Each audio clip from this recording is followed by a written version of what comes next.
Okay, we're going to get started. Many of you joining us today I actually know, and for those of you I haven't met yet, my name is Jennifer Kirschenbaum. I'm a healthcare attorney located in Garden City in Manhattan, and I do work with Nassau County Dental Society, and they have given me the opportunity to speak with you during this very terrible and interesting time that we're in right now. About what we should be doing with our practices during the coronavirus COVID-19 pandemic. I'm going to try to go through what I know are the main questions that are on your mind today, because I've been working with so many of you during the past 2 weeks, answering terrible questions about whether or not you should stay open or whether or not you should close. How do we treat staff? What are we going to do about our health insurance? What are the benefits that are available right now? And just how should I be answering patients and staff in general? So the information that I have gathered for you today, and some of it's going to be very text heavy, which I apologize in advance. It's not generally how I like to do my presentations, but I think it's important for you to have the information, is from a smattering of resources. I'll cite all of them, but the New York State Department of Labor is some, Andrew Cuomo's office is another. I pulled some things from NYSDA. And I'm just looking to collate as clear as I can for you general advice during this time. And of course, if any of you do have questions, I am available to answer them. Email is probably best to set a time. And also you can call my number if you'd like. My number's on the bottom. I have my information on the slides. And I'll try to help you the best that I can. So let's get started. Our agenda today is to cover what are essential services, the legality of health screening for patients and staff if you elect to stay open during this time period. We're going to talk about benefits for employees. We'll just dip very quickly on business interruption and tax, approaching landlords. We're going to talk about telemedicine if you elect to do so, and terminating employees. We'll go through benefits and some frequently asked questions. There is the capacity for you to type in questions on the side, and I will get to those at the end, and I'll spend as much time as I need to try to answer everything I can. So getting started, can I stay open? The answer is 100% you can stay open if you want for emergency services, and we're going to cover what emergency services are.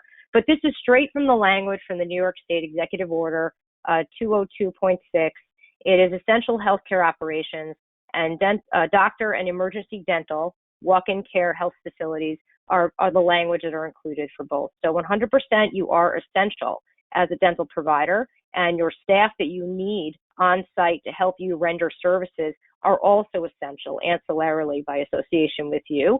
And you can remain open, and you can travel to your practice, and you can keep your doors open if you want. We're going to talk about what emergency services are. Now, this is from the New York State Dental Association. I wanted to make sure that we covered our bases. And right here, should we see patients? What about emergency care? The New York State Dental Association is very clear that non-emergent elective care must be postponed. And the date that they're giving until is April 19th, 2020. Emergency services, you are authorized to please continue doing if you have the patient need. Why? Because the state is looking to slow or stem any overflow to the ERs in the area. So if you do have the capacity and your patients have the need, you are being asked as an essential person to render emergency services. So what does that mean? Well, pursuant to New York state law, and this is also what's posted on the NYSDA website, it is emergency services for any person afflicted with such condition that puts them in serious jeopardy. Okay, so really a real problem. Serious impairment to such person's bodily functions, serious dysfunction. If you cannot finalize a note for a patient justifying an emergency, then that person should not be seen before the April 19th date. If the person can wait and can come in at a later date, then that person should stay at home and continuing on and not visiting your office. If you feel in your personal discretion, you can justify a note as to why the person must come in and be seen today, because there are plenty of dental emergencies that have to be handled contemporaneously. then absolutely we are asking you as a public to please render services and to open. If you don't feel that you can do that for whatever reason, you are absolutely justified in closing during this time period. And that can be for a financial reason as well. If you do decide you want to stay open, can you ask patients to stay home, and can you screen them to make sure they are not symptomatic and bringing COVID-19 to your office? Absolutely, 100%, you are authorized and justified in setting up a screening protocol if you are going to remain open. You can screen your staff. You can have people take their temperature when they come in. You can refuse care to people if you have reason to believe that they are symptomatic. And you can send your staff home if you have reason to believe that they are symptomatic. So yes, you are authorized to screen. Please do. If you're going to remain open, you must establish on-site protocols. And these protocols that I've been working on with practices, many different types, different sizes, they are different for everybody. There's some basics that you want to hit, but then there's certain parameters that are specific for you. So you're going to be looking at the OSHA guidance. CDC has its own materials that are available, and you're going to adopt what is going to work best for you. There are recommendations, and then you will adopt. Some of the things that you're going to do definitely is you're going to screen staff and patients, which we talked about. You're going to adopt a hand washing protocol for all patients, most likely, and also your staff. You're going to make available personal protective equipment, which you should have on site for you and for your staff that are on site. You're going to reduce staffing levels at your location. Persons who are essential to rendering care can join you on site. Your biller, who can work from home, or possibly a scheduler, front desk person who you do not need at the practice, that person perhaps could work from home. Your dental assistants who are there to help you on site and with patient check-in and sterilization and cleaning post and in between patients, that person needs to be on site, and you may need 2 or 3 or 4 people, however many you deem necessary. You're going to look to potentially stagger patient appointments. Certain of my practices are having patients wait in their car until one patient leaves. You're going to implement social distancing of your staff and your patients to the degree you're able to on site. And these are all steps that you're going to look to take if you do open. Now, if you do remain open, you do not have to maintain any specific schedule. It's up to you how you want to open. If you are going to elect to close, this is from NYSDA, you want to notify your patients that you are closing your practice. You're going to let them know, regardless, that you're not open now for non-urgent care. Any elective procedures have to be pushed off. You're going to inform your patients that you remain open for urgent care. You're going to let them know if you want what that means. And then if they have other problems or you're just not going to be available, then they should call 911, or possibly if you want to give them another provider in the interim, you can do that as well. Now, if you are going to remain open, sick benefits is a big question right now. There's 2 different areas we have to go through. There are state benefits that Governor Cuomo put into place to combat COVID-19 for employees that are effective right now. Now, these benefits only apply if a person is under a quarantine order or isolation order. This is not for a staff member who just has anxiety and wants to stay home. This is for a person who is ordered to be home by a doctor or is symptomatic enough that they have enough reason to believe they should not be going out and they should be in isolation. Not just staying in place or on a pause, but actually in medically recommended isolation. So for our practices that have 10 or fewer employees, we just have to guarantee the person's job while they're out. That's assuming that we're open, okay? For any of us that have more than 10 or more employees, and we have a net income of greater than $1 million per year, we are required to pay 5 days of PTO to the individual who is quarantined. Now, this is just under the state order, okay? We're going to get to the federal in a minute, which is not effective yet. That was passed last week, but it's effective April 2nd. Employers who have 100 or more employees, you are required to pay 14 days of sick leave and guarantee the job during the quarantine. But those employers would be subject to FMLA regardless. So these are some additional notes for you on the New York State quarantine. If an employer closes, then the benefits are not applicable and the employee can immediately apply for unemployment. I wrote stopgap there because that the state wants to make sure that employees are being paid somehow. And what we're seeing from some of the stimulus language, and we'll see what passes this week, the federal government is looking for the employer to bear the brunt, potentially.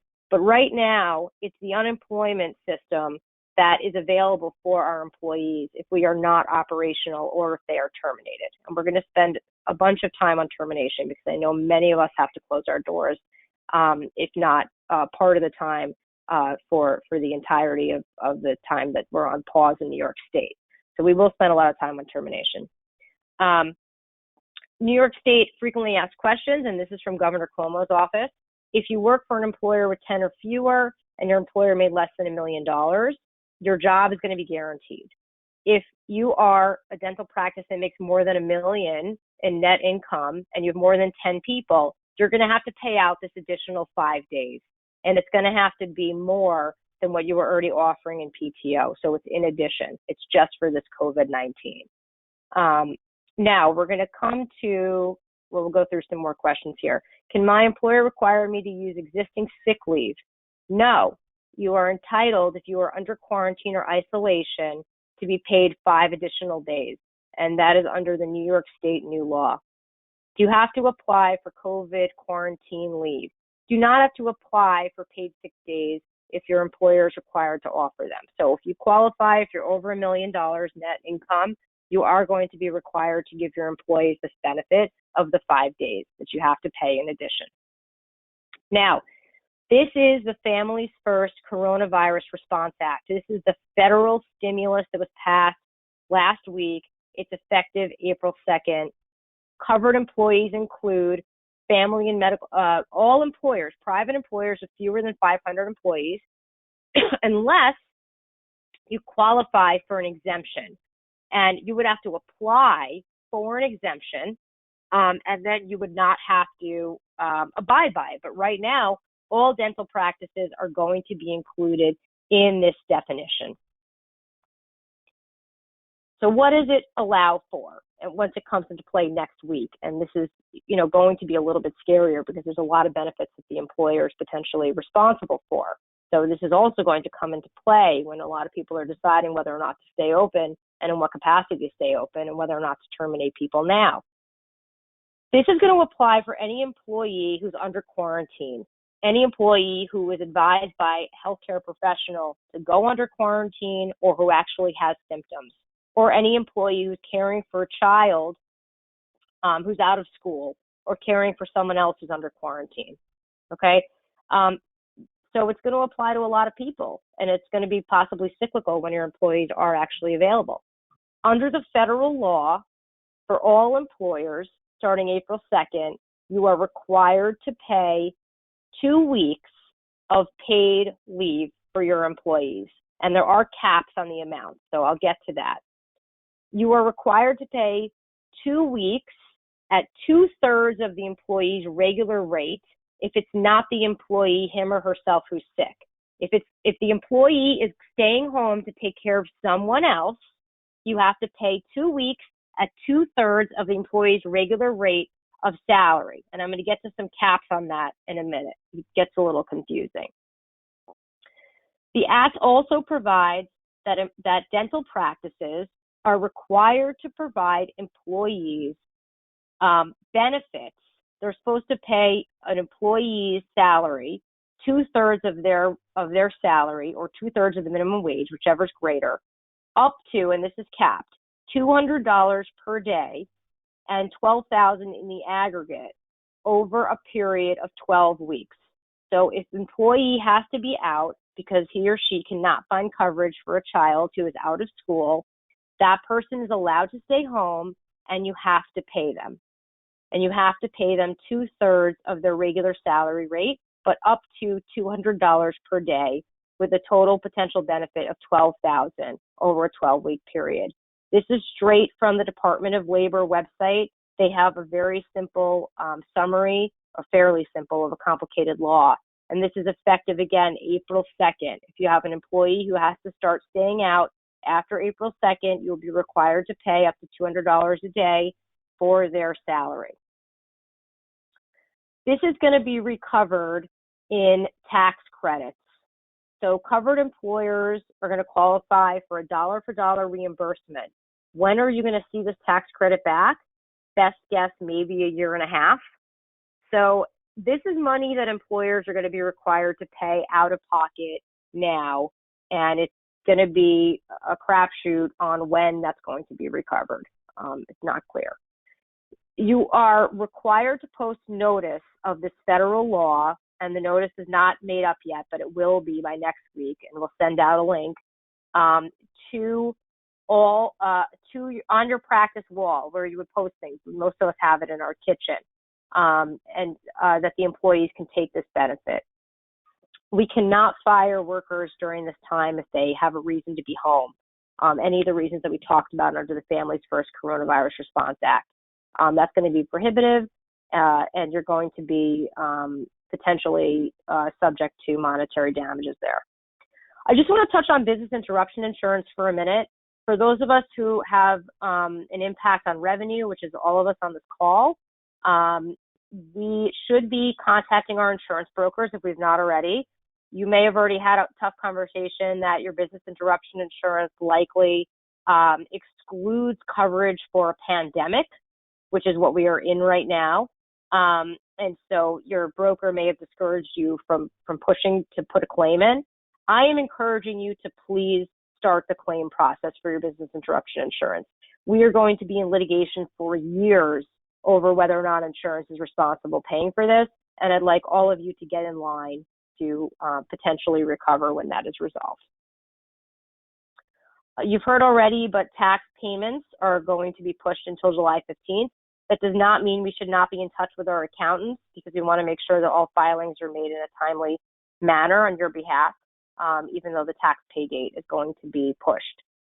What to do about your landlord during this time period? Many of you may have already called your landlord, and they may have told you that the responses that I've heard calling on behalf of my clients and also for our firm, that they still have to pay their taxes, they still have to pay their mortgage, so they're expecting you to pay your rent.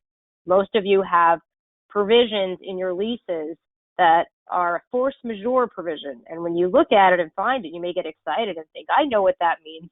That means disaster, and that probably means I don't have to pay.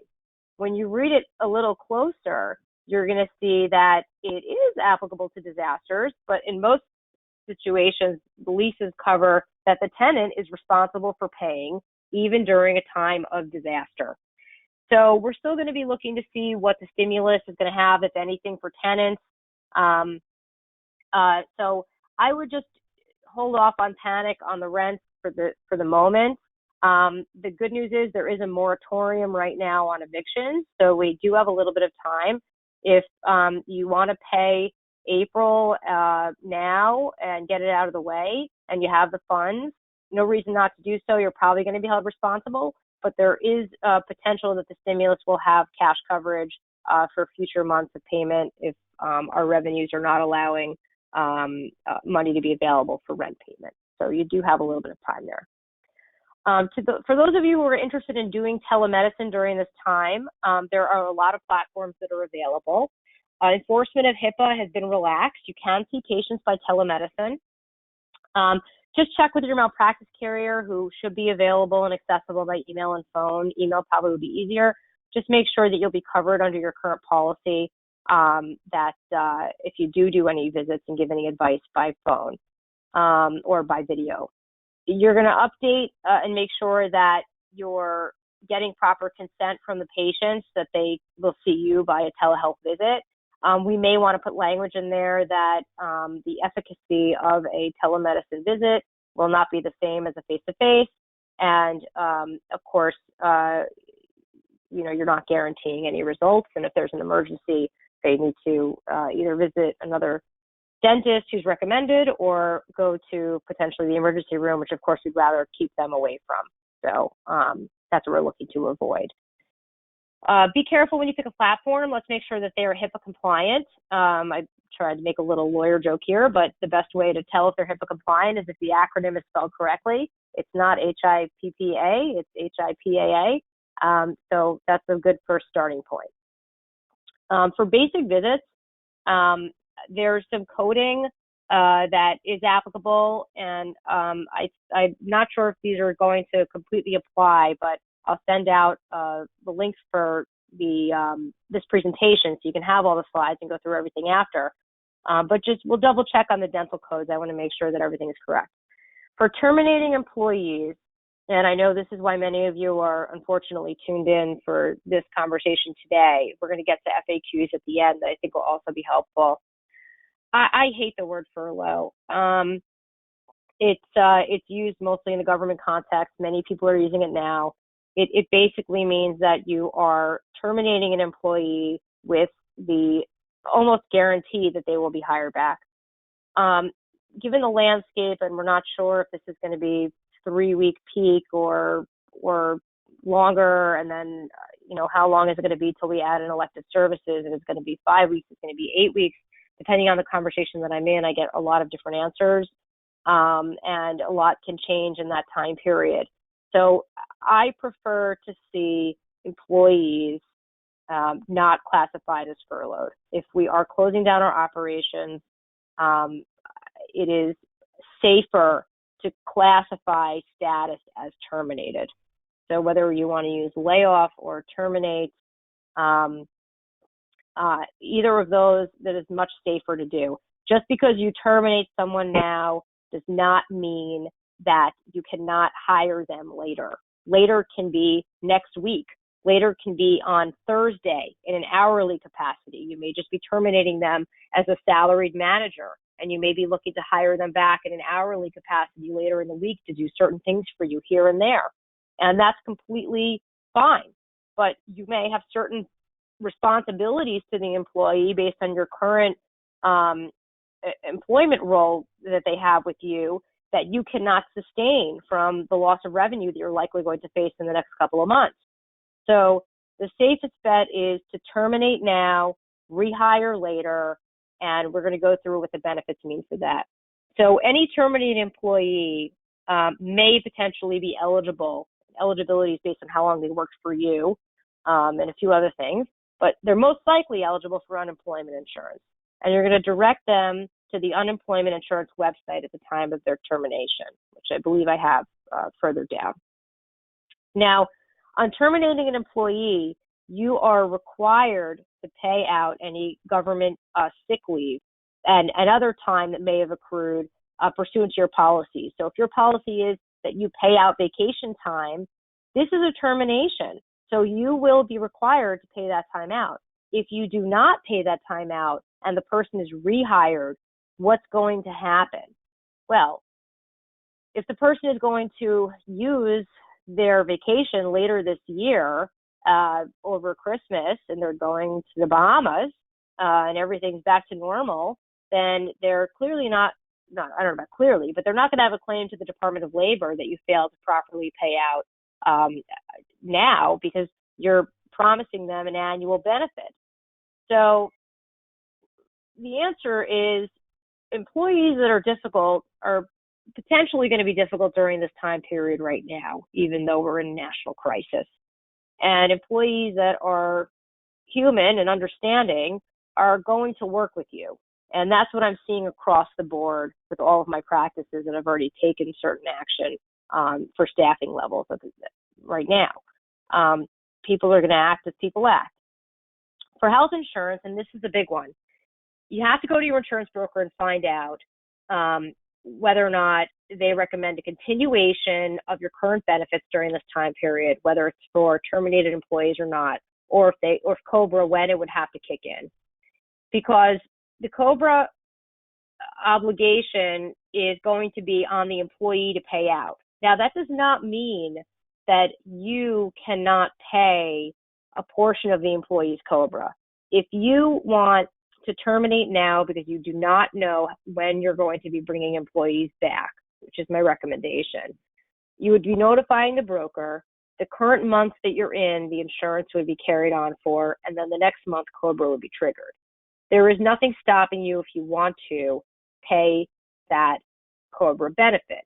Now, there's no obligation for you to do that, but that is something that I'm seeing some employers do for their employees. They're willing to pick up some of the COBRA.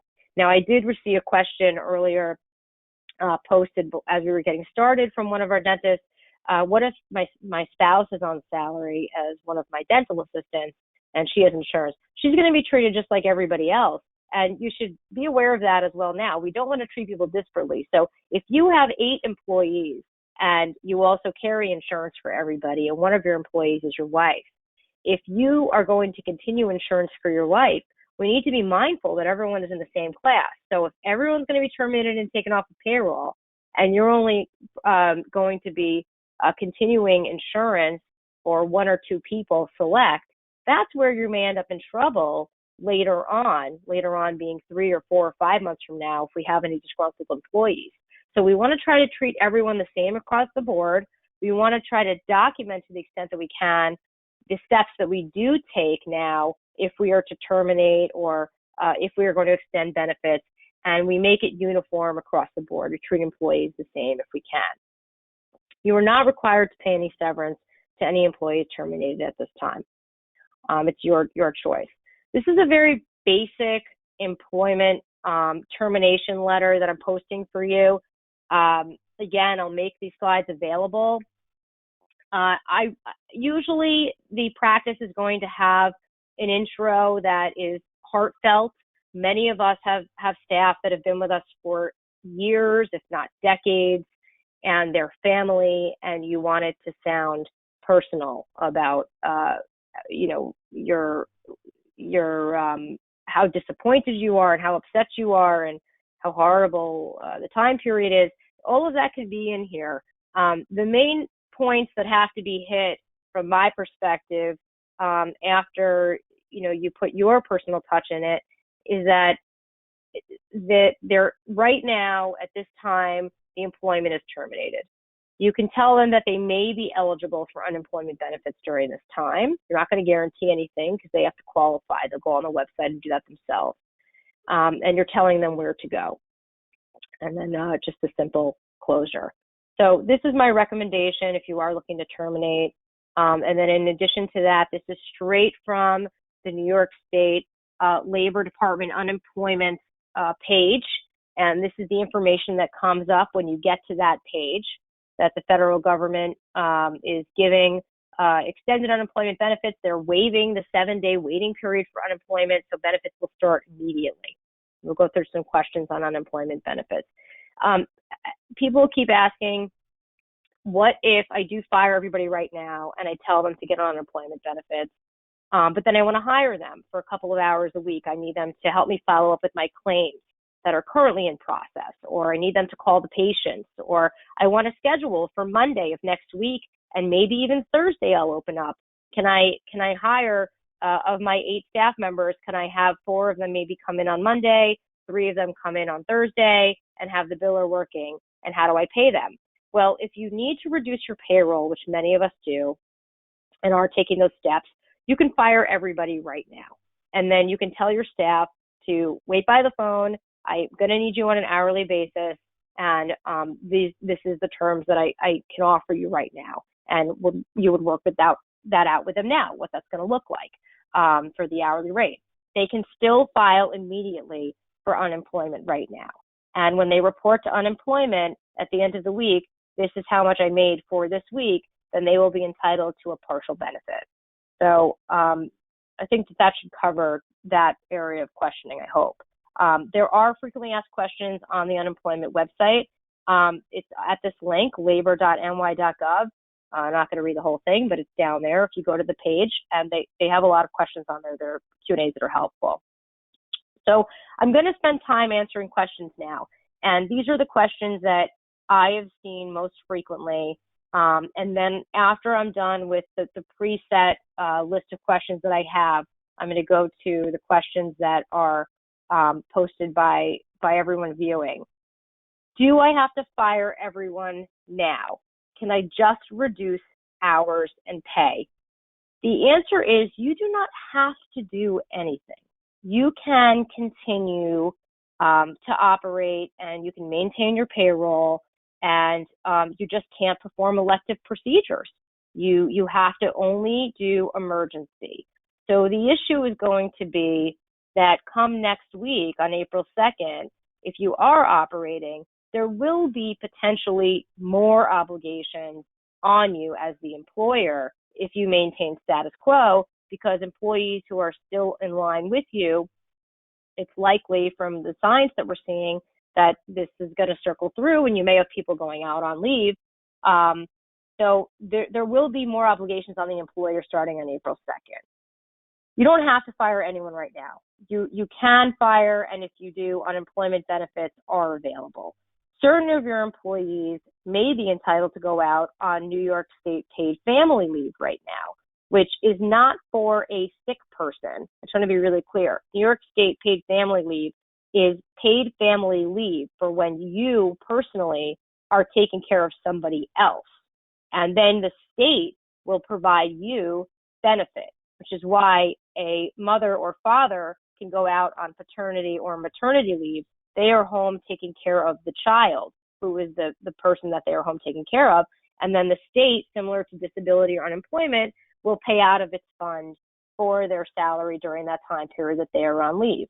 So if you have an individual who works for you now that can qualify for paid family leave, has the doctor's note that a person is actually very ill, they can go out on paid family leave right now. Otherwise, your employees that are on your current payroll, the other place for them to receive their salary is from unemployment benefits. So if you are looking to get your staff off of your payroll right now, the other party that would pay them is New York State government through the unemployment system. That is the option. If they are sick themselves, they can go out on disability potentially. And then when that runs out, there might be some available paid leave for them as well, depending on the condition. Can you just reduce hours and pay?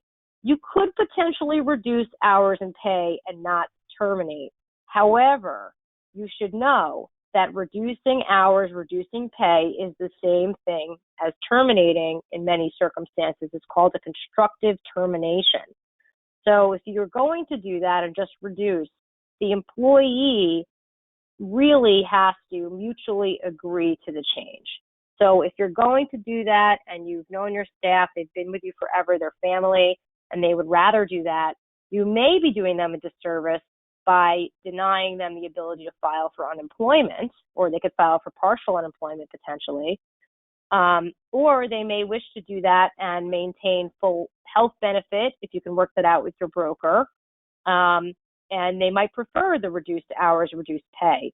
The biggest problem is that I and no one else has an answer for you on when you will be able to bring back in elective services, such as hygiene and regular visits. So without knowing that, I think it's very difficult to maintain a wait and see for as long as it's potentially going to be needed, because the payroll is, for many of us, a killer. How do I fire an associate dentist with a contract? We're closed, I can't make payroll, and I have a dentist that I am responsible to pay a salary to, or a guaranteed number of days and a day rate. Well, most places are ignoring contractual provisions, and they are simply notifying dentists they are off the schedule or they are off payroll. Why? Well, it's pretty simple. The math of it. The practices just simply cannot support the payroll. So they're terminating dentists. What is the smart way to do that? Well, the smart way to do that is to have a conversation with your associate dentist that any steps you take now are steps to make sure that there is a practice to return to. That if you do not make good business decisions now, it may be near to impossible to have the cash to open again when this passes. Now, that being said, we're sitting here today on Tuesday. We have not seen what the stimulus package is going to look like from the federal government, and that may change things or it may not. We have to make decisions based on the information that we have. Likely, any stimulus is going to come with substantial strings attached for small business owners. And once that comes out, we're going to have to fully understand what it means to qualify for and receive funds, and what that will mean for your business. So, associate dentist, I do not have a great answer. If you want to terminate in accordance with the agreement, you might have to provide notice. You may have to pay out additional monies. There may be case law that's going to be established after this is over, and the courts are basically closed, so it's not going to be decided now, but there may be grounds to invalidate associate contracts during this period of time due to impossibility and by government mandated order. So we're going to see how that shakes out. I do not have any answers for you really on that are definitive, except that what can supersede your current contract with your associate is an agreement in writing with the associate now. And writing may even qualify as an email exchange. So have open conversations and be transparent about your intentions with the practice, and we can go from there. If I fire the staff, how will they maintain health insurance? We answered this question a little earlier, that they would be entitled to COBRA, or you can speak to your insurance broker and see if you want to extend out your health insurance for your staff. Can I pay for COBRA or continued medical insurance? If you would like to pay for your staff's COBRA, you could absolutely reimburse them for the COBRA, and that is not going to take away from their unemployment benefit. Questions on the stimulus package. Can I get a loan to pay my payroll? Will there be strings attached? When will the money be available? I don't know. We're going to have another talk on Friday, I believe, assuming that the stimulus is passed, that I have answers for you on it, and we will present some of this information again. And I can also present on any questions that you send me throughout the course of this week. And hopefully we will have more answers on the stimulus. Questions on REBOOT. If my employees are on unemployment, can they come work for me part-time? Yes. In all likelihood, most of us will not see a stop and then a go button.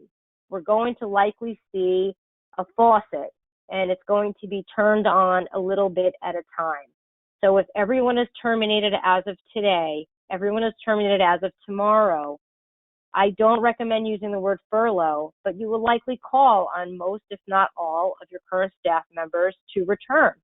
Knock on wood, hopefully. The patients will not be going anywhere, hopefully, and they will return, and they will likely return to start on possibly a bit of a part-time schedule. Will I need new employment contracts? That depends. That's more of an individualized discussion on how you currently have your practice structured. Do you have contracts right now with associate dentists? Or do you have contracts with your staff? Do you have job descriptions with your staff? Many of you, unfortunately, are going to have some time available during these next couple of weeks. And one of the recommendations that I make is that plan for the proper reboot as we come back online. Think about the roles that you have in your practice now. Do that preventative employment stuff that you usually have me talking on now because you have the time. Sit down, think about who you need to come back, what roles do you need for them to be filling, and write out specific job descriptions.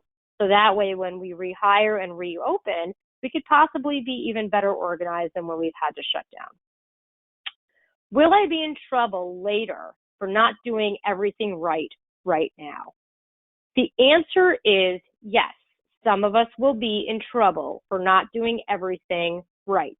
The problem is is that while I'm giving you the best information that I have and the best advice that I can come up with during this very turbulent time, we're in a rapid changing dynamic right now.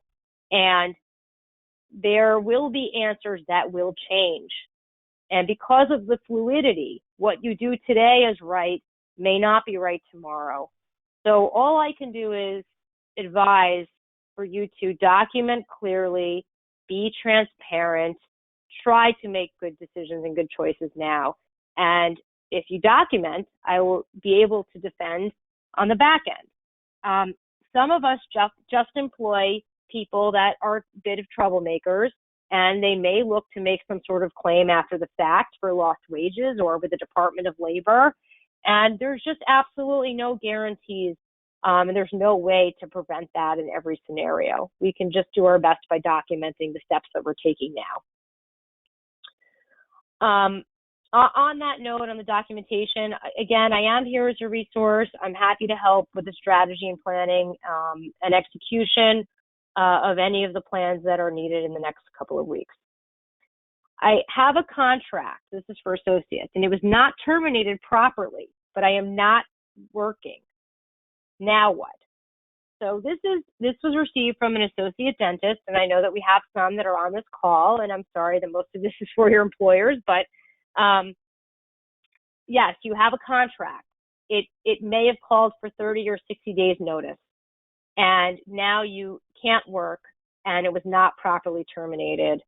But the issue is that you recognize and understand that there are no patients, and there may not be patients coming in, and there's no money coming in potentially to pay you. So now what? Well, again, the advice I gave the employer is the advice that I have to give the associate.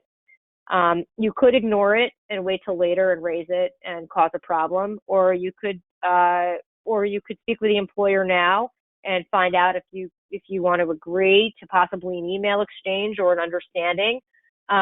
If you are at a job that you're not interested in staying at and the employment agreement was not terminated properly and you don't really want to go back, I've had that question a few times actually. I don't know if an employer is going to release you right now from a non-compete that you may have signed. That would have to be negotiated out. Now, what's going to be really interesting, which I already mentioned, is there are going to be many lawsuits on contracts when this is over. Unfortunately, that's just the reality. And whether or not contracts will be deemed invalid during this time period or for a period thereafter, it's not likely that they're going to be completely thrown out in the instance of employment. For those waiting for a way to get out of a non-compete, I can't make any promises, nor do I actually think it's a smart bet that a non-compete is going to be thrown out as a result of COVID-19. But you never know. You never know. Better to have a conversation and have an agreement with the employer than to think that this is going to be a way out of an agreement. These are some additional resources that we have. I'm going to see if I can figure out how to go through our questions online here that have been posted. This app does not make it easy to see them. Let's see if I can go through here. Okay, so this question is about remote employees. We talk about insurance. Well, let's see here. Sorry, 1 second. Can you talk about keeping, oh, I did that. For medical insurance while unemployment. Okay. If you fire someone, if you've laid off your team prior to April 1st, can you rehire them after April 2nd if the stimulus package will subsidize the employee's pay? Well, the stimulus package, the answer is yes. You can fire employees now and you can rehire them at any time you want. That's the basic answer. So if you will have, let's say that the stimulus actually has language in it that we can all pay 100% of our, or 75% of our payroll. They're going to give us the money to do it. It's going to be a forgivable loan, and they're not going to be too unpalatable of strings attached to that.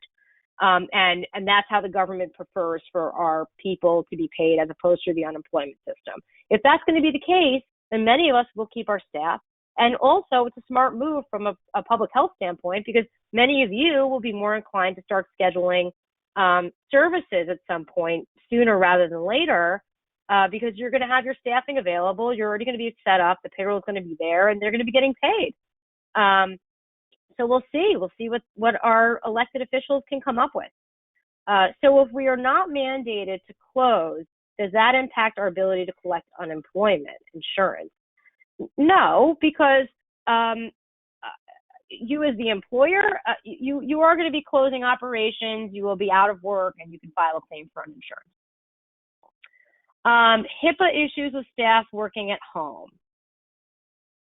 OCR, the Office of Civil Rights, sent out information that they are going to be lax on enforcement of HIPAA during this time period. So for those of us who do not have the investment in the IT structure to feel very comfortable that we're 100% HIPAA compliant with people bringing computers home and accessing off-site and bringing patient information home, maybe on their phones or printing things out, and there's going to be a period of time right now where the government is essentially turning a blind eye to it. So if you have staff working from home and there are violations by accident of HIPAA, we're still going to have to be cognizant and make note of it and possibly do a breach reporting.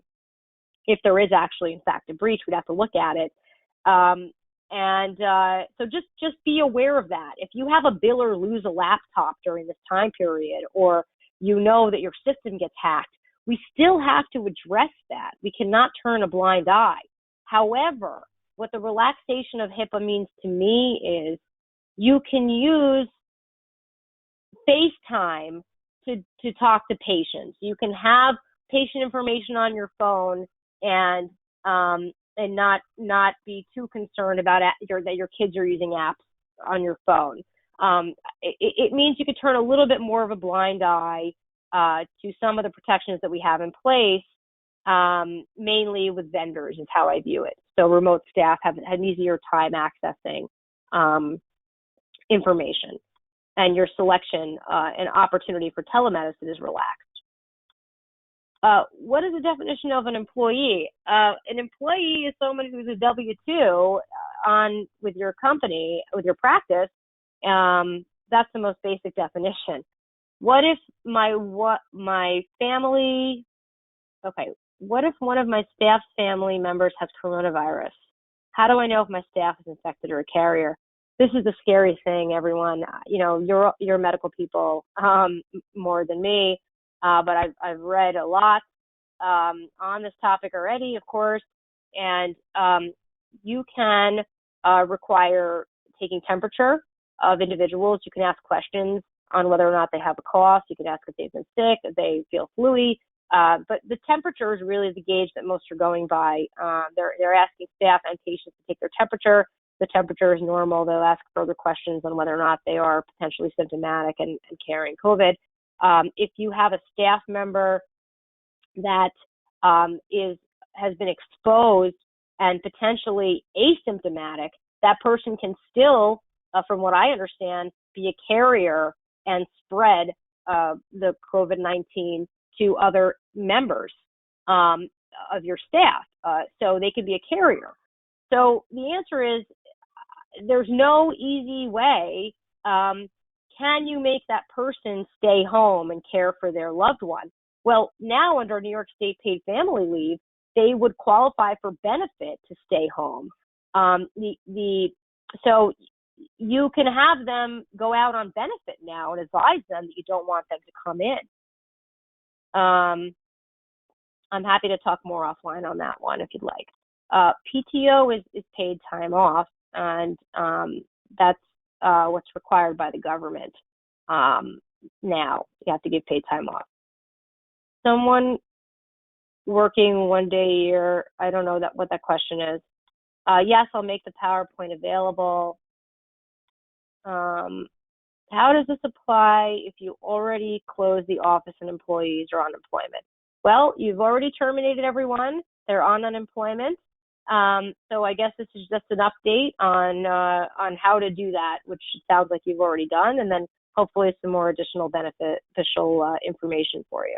Does a paid family leave apply if your office is closed? I have no staff working. No, because they're not currently working, so the benefits is available for them because you've closed, which is fine. Many practices have closed and laid off all of their staff. It is unemployment, so they would be unemployment now. If you lay off our employees before April, are we still responsible for the additional paid leave? No. If you lay the federal law is only applicable to April 2nd and beyond. So it is not going to be retroactive. If I requested that an employee who is at risk for CV stay home, and we are a small practice, what financial obligation do I have to do this? May I suggest she apply for unemployment?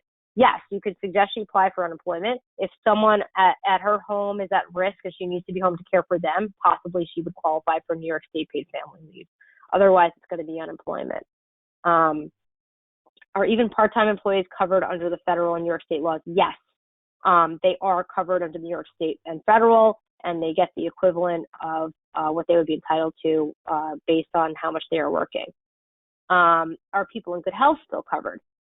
Well, sort of. If you recall, when we went through the different benefits, the New York State sick leave is for people who are actually quarantined and under isolation, not people who are taking a pause and that are non-essential. We are talking about your staff. All of your staff are arguably essential because they are ancillary to your operation.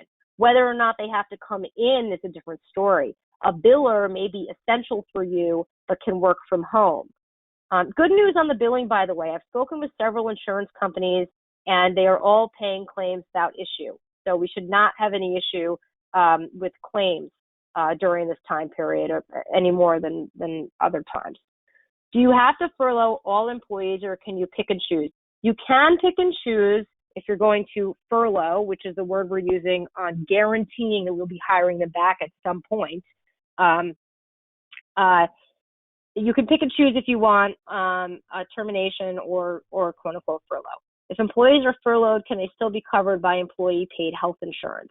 Again, you're going to speak to your broker about this on how long you can extend the insurance without having to trigger a COBRA obligation. But at some point, yes, a furloughed employee can continue health insurance if you have it, and but someone's gonna have to pay the employee contribution because they're no longer going to be on payroll. So you're gonna have to speak to the broker on how that's going to work. If you have 8 employees and 2 doctors that get W-2, is that considered having 10 employees? Yes, that is going to be considered 10 employees. What constitutes an emergency? She wanted me to put in Nassau County has a link on what counts an emergency. I don't know how to share that, but I can add it to the slides before we send them out. If you have 8 employees and gross over $1 million, do you have to provide the 5 days? Now, it's net income. Net income is the definition. So it sounds like, yes, with a 1 million gross, you're going to have to, and over 10 or more, you're going to have to provide. If you're the owner of an S Corp and receive a paycheck as an employee, can you apply for unemployment? This one, I think the answer is yes, but I'd have to double check that. Can the doctors apply for unemployment if they get W-2? Absolutely. Associate doctors can apply for unemployment and get a W-2. Advice for an office open part-time for emergencies, handling employees. Well, the first thing I think you have to do is you have to notify your employees and your patients when you're going to be open, and you have to have a protocol set up for how you are going to screen patients and staff, and then also you have to adopt protocols for how you're going to handle sterilization of the office and your employees and your staff. So those are the first things that I would do as your homework tonight, and I would develop the guidelines that you're comfortable adopting, and if you want to speak about those, we absolutely can. Can we have administrative staff in for clinical work without treating patients before April 19th? You are supposed to have in essential employees that are necessary for your operation, for treating emergencies. So to me, if that means you need a dental assistant who normally sits in the front to help you sanitize the front, control patient flow, control social distancing with the patient and possibly the dental assistant who's in the back for you, or the other dental assistant who's in the back sanitizing, then yes, that person can come in. How are you going to protect your employees who are commuting to work? There is no formal badge or letter that the state is issuing for essential employees and essential staff. So what my clients have been doing is they've been producing a letter to print, for their staff to print, to bring in and have in the car with them when they're commuting, that explains where they're headed to, that they are an essential person for the operation of a dental office that is opened for emergency purposes, and to just have that on them, and possibly if they have a card from the office, make sure they have that available. Okay, so who qualifies for paid family leave?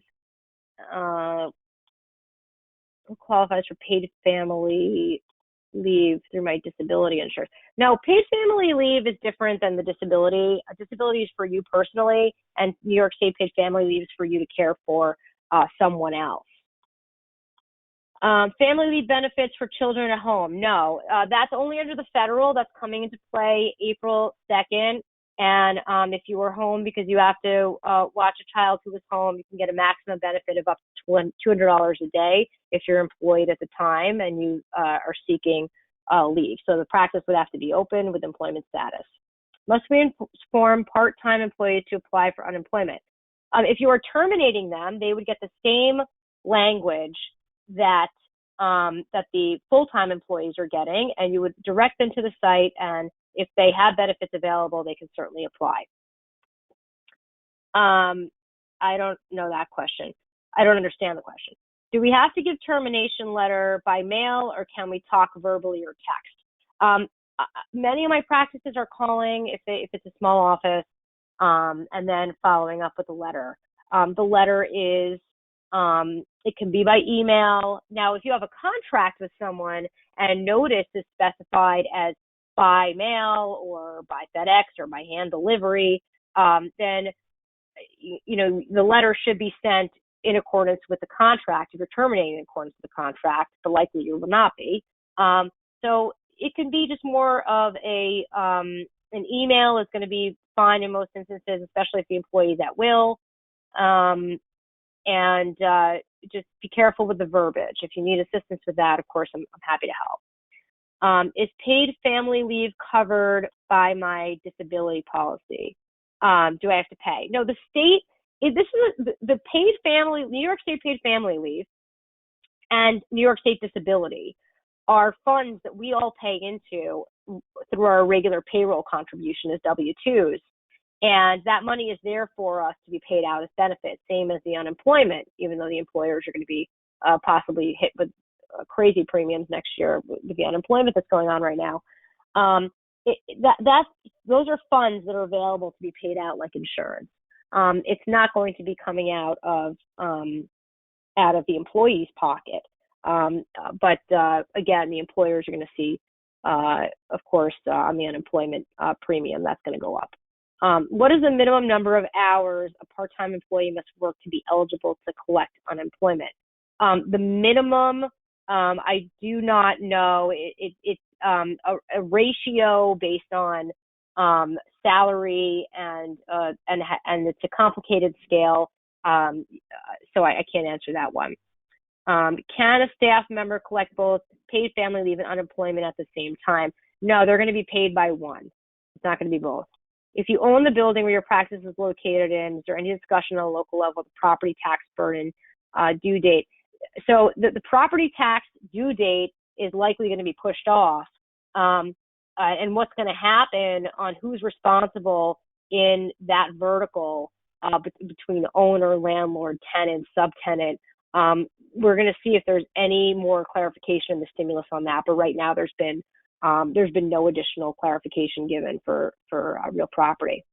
Why take the chance that I'm on the hook for weeks rather than terminate staff now in the current climate? I agree with that. I hate to use my nickname that I get sometimes with these employment issues, which is the Grim Reaper.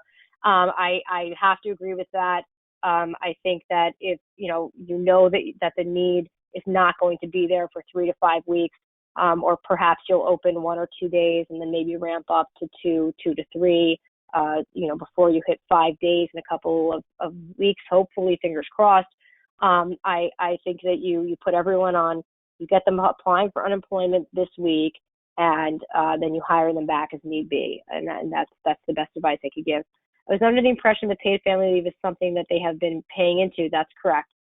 They are paying into it, and that's how they collect it. Can you fire half of your staff? Yes, you can keep some and fire others. I know some people are keeping their billers on. Some people are keeping their office managers on. Some people are asking the office manager to take a 50% hit on their pay. Some people would agree to a reduction than go on the unemployment benefit, because the unemployment benefit right now, which is going to be hopefully, fingers crossed, expanded by the stimulus package, but right now it's a maximum of equivalent of a $26,000 a year salary. So many of your employees would prefer to get paid 45% of what they're making currently, keep their health insurance plan. But the problem is you're footing the bill for that, not the government. The government is footing the unemployment bill. Can an employee who needs to care for an elderly parent, if terminated, collect paid family leave? See, the issue here is that this can't be if someone was able to work for you 40 hours a week, and then now all of a sudden they're claiming, I have to be home to care for this elderly parent. Why? Is the elderly parent sick with the coronavirus, or is this just a convenient excuse? The paid family leave actually has to be substantiated, that they have a legitimate reason to go out on leave. So if the elderly family member now has a new medical concern, then yes, that would potentially qualify them. All of my employees have kids that are in homeschool and on hourly salary. Most staff prefer not to come in because they are scared, though no one is sick. So I just operate normal and vary hours. You absolutely can. Your staff is required to come in for emergency services. They are essential. And if they refuse to come in, then the answer is you would terminate them. If they are not under quarantine, if they are not under isolation, they are supposed to be working if you need them, is the answer. For emergency only services, not for elective. Now, once this new federal law comes into place for next week on April 2nd, the people who are home with kids that are out of school, they're going to be entitled to stay on payroll at $200 a day for total benefit of up to $10,000. So you're going to be, footing the bill for that if they decide to go out on leave. So you can try to work that out this week. If you reduce hours and pay the employee as needed hours, what happens if they go into quarantine? So if you do a reduction, the quarantine paid leave is going to take into account what they were making from you prior to the time that they went out. So there's going to be an adjustment based on the reduced hours potentially, but you will have to pay out the 5 days under New York, and if it's after April 2nd that they go out, you're potentially going to have to pay out those 2 weeks at the rate of pay that's applicable for their adjusted salary, and however that's going to be calculated back, which there's a way that it's calculated back. Okay, I am president of the PC and therefore an employee. Can I collect paid family leave as I am taking care of my 7-year-old grandchild while both parents are working full-time remotely? Well, the problem is that you want to file for New York State paid family leave. Sure, absolutely. I think that you should go for it. The problem is that under the federal law, the family leave that you would be entitled to is coming out of your payroll. So I don't think that helps you. Do I need to terminate before the Family First Act takes in effect to not pay the 2 weeks pay? Yes. My office manager was returning full-time on March 23rd using family leave for maternity. What are my obligations to her as if she did not have that time off? The new benefits that I'm talking about, the additional 5 days right now under New York State, that's in addition to what she's already taken.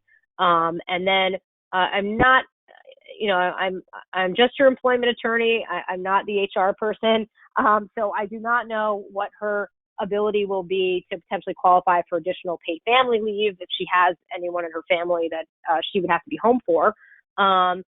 She would probably still qualify under that April 2nd, $200 a day child at home.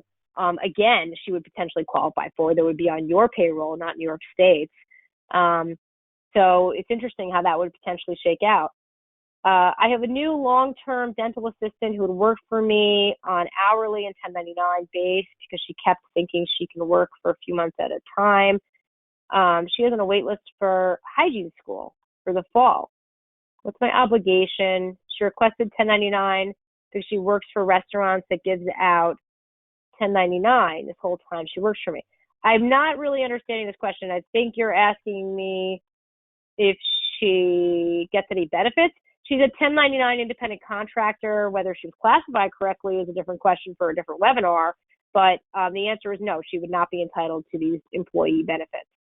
I'm going to take two more and then we'll call it, and you can email me questions and I'll include them for Friday. Okay, can I have a front desk, sorry, this is very difficult, receptionist come to do bills even when the office is closed? So if she can't work from home, but she's essential to your business, the answer is yes, you can have her come in. If you can figure out how to allow her to work remotely, that is the preferred while we're on this pause. But yes, if she's essential, she's essential to you, she's essential because she's ancillary to you who's essential, then you can have her come in. If we are open as needed for emergency, can we bring employees as needed per hour? Absolutely, 100%. 100%. You can absolutely do that. I thought Cuomo said 100% that everyone has to be home. How can we have staff coming in and doing billing? Well, the law to me is very, very clear, and this is the last question that I'm going to answer for now, and then you guys can email me. It is very clear to me, crystal clear under the New York State law, and it is crystal clear to me under the federal law, the federal infrastructure that's established, and there is plenty.